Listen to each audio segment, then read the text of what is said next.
किसी को भी आईएएस बनना है पहले अटेम्प्ट में, बस मेरी एक बात मान लो, उससे ज्यादा कुछ मत करो तुम, गारंटी तुम्हारा सिलेक्शन होगा, गारंटी। और सिलेक्शन अगर नहीं होगा ना, तुमको 2 साल का खर्चा देंगे 30,000 रुपए महीने के हिसाब से। इस एग्जामिनेशन में इतना पढ़ना थोड़ी है, इस एग्जामिनेशन में तुम बहुत पढ़ नहीं पाओगे, इतना जान लेना। तुम इतनी छोटी सी बात नहीं समझ पाते, क्योंकि तुम्हारा मन कहता है कि इतनी बड़ी अचीवमेंट इतने छोटे रास्ते से हो जाएगी। सर ऐसे ही होती है।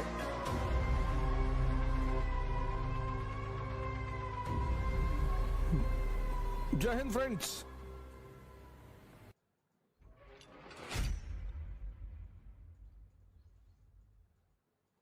नहीं, मैं तो कहता हूं मुझसे पूछते रहा करो, क्योंकि हर आदमी ओमनीसिएंट नहीं है। मैं भी तुम लोगों से बहुत कुछ सीखता हूं।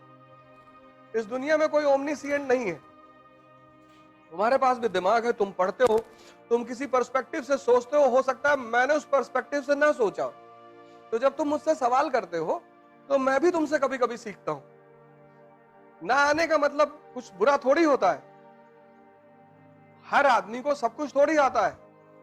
इस फील्ड की जो विधा है, इस फील्ड में जीता कैसे जाता है वो मुझे पता है। हो सकता है मुझे हिस्ट्री कुछ भी ना पता हो, लेकिन इस फील्ड में जीता कैसे जाता है, कैसे आईएएस में सिलेक्शन होता है, क्या करना पड़ता है, वो चीजें मुझे पता है बस। तो इसलिए मैं हमेशा तुम लोगों से क्लास में कहता हूं कि क्वेश्चन पूछते रहा करो। कुछ भी क्वेश्चन पूछो, कोई बात नहीं आएगा मैं तुमको सॉरी बोलूंगा, मैं पता करके आके फिर तुमको बताऊंगा, वो कोई मुद्दा नहीं। इस एग्जामिनेशन में इतना पढ़ना थोड़ी है। यहां जितने लोग तुम लोग आते हो, बस मेरी एक बात मान लो, क्लास वर्क और होमवर्क और सिलेक्शन अगर नहीं होगा ना, तुमको 2 साल का खर्चा देंगे 30,000 रुपए महीने के हिसाब से।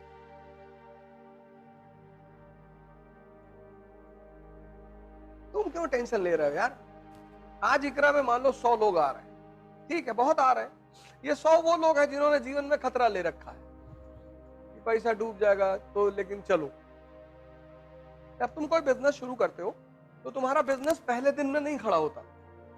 बिजनेस का पहला चरण है फेथ।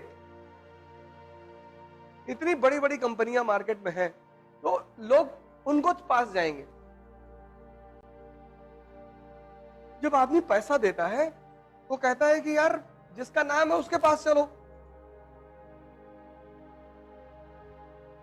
नहीं, लेकिन जब तुम यहां आ ही गए हो, पैसा खर्चा ही कर दिए हो, तो मेरी एक बात मान लो, क्लास वर्क और होमवर्क उससे ज्यादा कुछ मत करो तुम। और न्यूज़पेपर, गारंटी तुम्हारा सिलेक्शन होगा, गारंटी।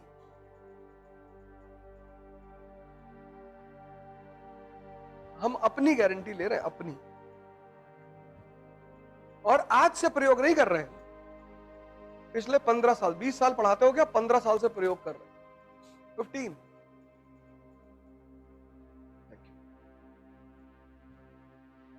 चाय है?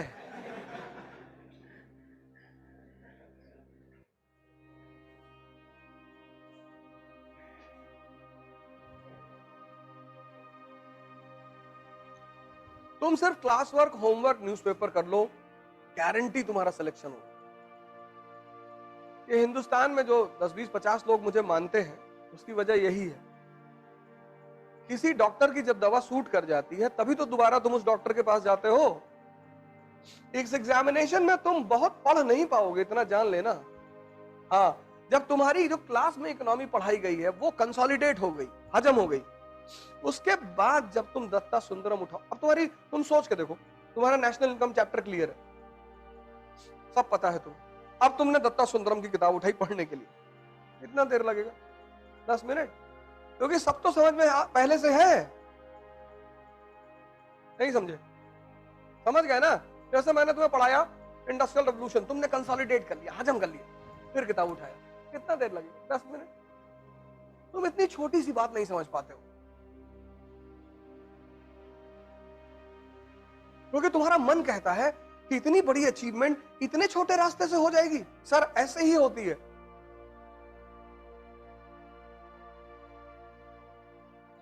जितनी बड़ी बड़ी अचीवमेंट है उनके छोटे छोटे फॉर्मूले हैं, जितनी छोटी छोटी अचीवमेंट है उनके बड़े बड़े फॉर्मूले हैं। नियम है इस संसार का। यहां सबको बोलो भैया मैं सच बोलता हूं, तुमको लोग कहेंगे कि झूठा एक नंबर का है, और तुम सबसे बोलो कि मैं झूठ बोलता हूं तो लोग कहेंगे बहुत सच बोलता है ये आदमी। ये अजीब सा खेल है, अजीब सा। एनसीईआरटी में कितनी बार तुम लोगों को बोला हूं, एनसीईआरटी मतलब सोचने का तरीका, एनसीईआरटी मतलब आधारभूत ज्ञान। जितने लोग एनसीईआरटी तैयार कर लेते हैं आईएएस की कोचिंग करने से पहले, उनके फर्स्ट अटेम्प्ट में सेलेक्ट होने की संभावना 90% बढ़ जाती है। क्योंकि जब तुम्हें पता है कि लोकसभा क्या है, राज्यसभा क्या है, तुम इमेजिन करो तुम पॉलिटी की क्लास में जाके बैठे तो तुमको पता ही नहीं लोकसभा क्या है, तो टीचर जो समझाएगा तुमसे कनेक्ट हो पाएगा? नहीं होगा। लेकिन अगर तुम्हें पता है तो तुम कंसंट्रेट करोगे।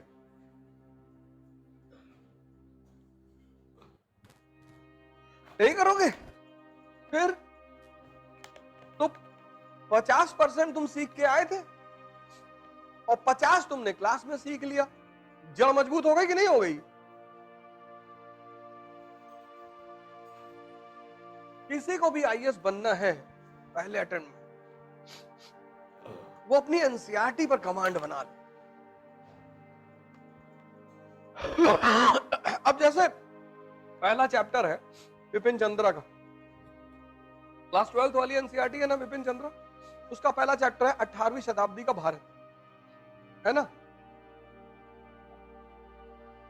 अब वो चैप्टर जब तुमने खत्म किया तो पहली चीज क्या क्लियर होनी चाहिए कि मुगल साम्राज्य का पतन क्यों हुआ। यही तो पहली हेडिंग है। दूसरी चीज क्या क्लियर होनी चाहिए? क्षेत्रीय राजवंश, राजपूताना, अवध। पढ़ी हो कभी एनसीईआरटी? बताओ अवध के बारे में।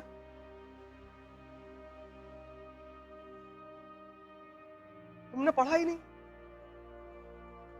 बस तुमने पढ़ा इस उद्देश्य से, तुमने इस उद्देश्य से तुमने नहीं पढ़ा। तुमने पढ़ा, मैं ये नहीं कह रहा तुमने नहीं पढ़ा, तुमने पढ़ा, पर तुमने उद्देश्य विहीन होकर पढ़ाई की। तुम्हारा पढ़ना बेकार चला गया, तुम्हारी मेहनत बेकार चली गई।